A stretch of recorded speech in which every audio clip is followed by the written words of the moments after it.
Le talent qu'elle a, c'est qu'elle secoue comme ça les consciences du lecteur. Elle l'interroge sur ses valeurs les plus profondes et elle pose une question qui est ô combien fondamentale et on la sent bien tout au long du livre. Comment déceler la taqiyya ? La taqiyya, c'est la technique de dissimulation enseignée par Daesh.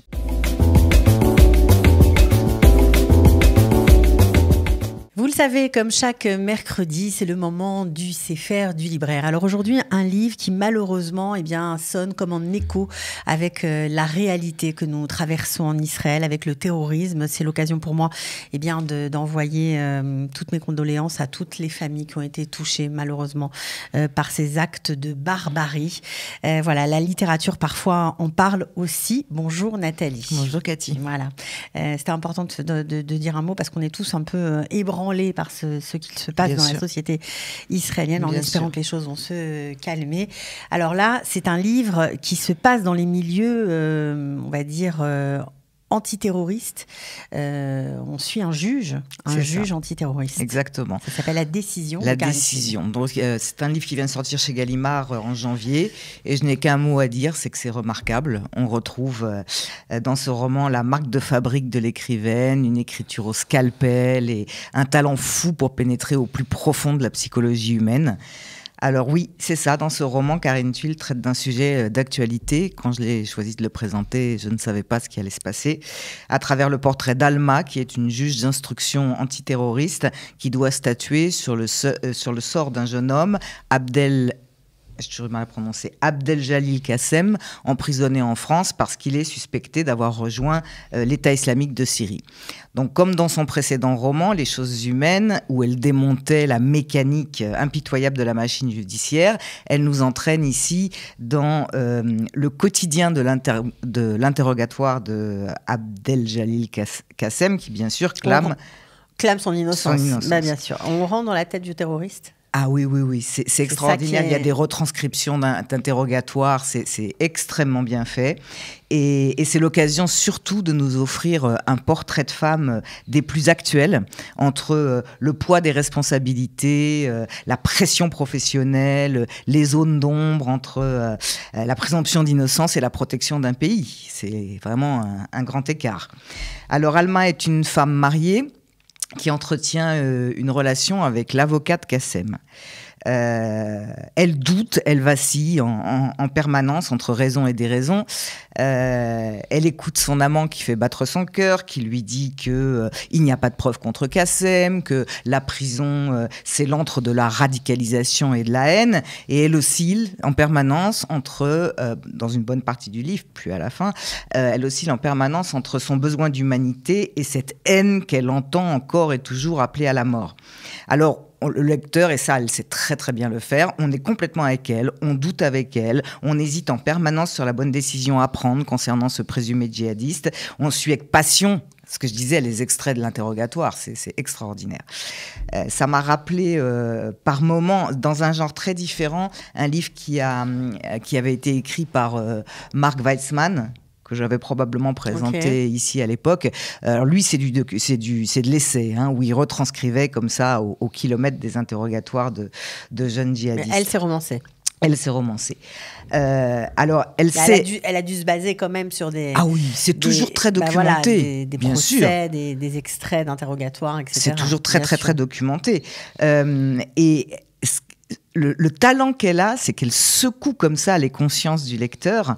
Elle l'interroge sur ses valeurs les plus profondes et elle pose une question qui est ô combien fondamentale et on la sent bien tout au long du livre. Comment déceler la taqiyya ? La taqiyya, c'est la technique de dissimulation enseignée par Daesh. Comment deviner la sincérité ? Y a-t-il une sincérité ? Ce qu'on découvre aussi dans ce livre, c'est que derrière la raideur du code pénal, une grande place, donc une grande responsabilité, est laissée au juge. Conviction de chacun, contradiction de la société, elle passe tout au crible. Alors évidemment, si on s'intéresse à l'actualité, on n'apprend rien de spécial sur ces jeunes Français qui se radicalisent. Mais par contre, on découvre beaucoup sur le métier de juge d'instruction antiterroriste qui instruit à charge ou à décharge pendant des mois en amont d'un éventuel procès.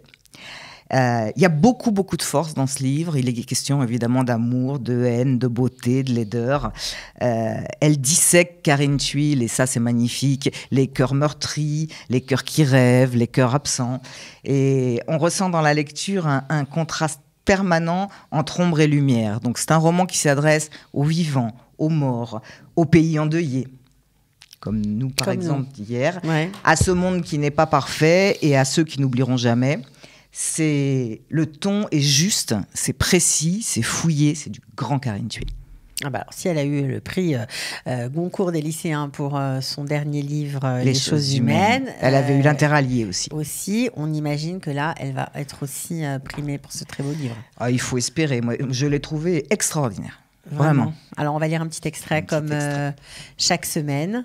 Je me nomme Alma Revel. Je suis née le 7 février 1967 à Paris. J'ai 49 ans. Je suis la fille unique de Robert Revel et Marianne Darrois. Je suis de nationalité française. En instance de divorce, mère de 3 enfants. Je suis juge d'instruction antiterroriste. Il y a 3 mois, dans le cadre de mes fonctions, j'ai pris une décision qui m'a semblé juste, mais qui a eu des conséquences dramatiques. Pour moi, ma famille, pour mon pays. On se trompe sur les gens. D'eux, on ne sait rien, ou si peu. Mentent-ils? Sont-ils sincères? Mon métier m'a appris que l'homme n'est pas un bloc monolithique, mais un être mouvant, opaque et d'une extrême ambiguïté qui peut à tout moment vous surprendre par sa monstruosité comme par son humanité. Pourquoi saccage-t-on sa vie ou celle d'un autre avec un acharnement arbitraire? Je ne sais pas. Je ne détiens pas la vérité. Je la cherche inlassablement. Mon seul but, c'est la manifestation de cette vérité. Je suis comme une journaliste, une historienne, un écrivain. Je fais un travail de reconstitution et de restitution. Je tente de comprendre le magnétisme morbide de la violence, les cavités les plus opaques de la conscience, celles que l'on n'explore pas sans s'abîmer soi-même. Tout ce que je retiens de ces années, c'est à quel point les hommes sont complexes. Ils sont imprévisibles, insaisissables, ils agissent comme possédés. C'est souvent une affaire de place sociale, ils se sentent blessés, humiliés, au mauvais endroit, ils se mettent à haïr et ils tuent. Mais ils tuent aussi comme ça, par pulsion, et c'est le pire pour nous de ne pas pouvoir expliquer le passage à l'acte. On sonde les esprits, la sincérité des propos, on cherche les intentions, on a besoin de rationaliser, et dans quel but? Car à la fin, on ne trouve rien d'autre que le vide et la fragilité humaine. C'est très beau, ça va donner à réfléchir. Voilà, nous, on est malheureusement bien au courant de tout ce qu'on peut ressentir dans ces cas-là. En tout cas, merci d'avoir choisi ce livre aujourd'hui et on se retrouve la semaine prochaine. Avec plaisir. Avec plaisir.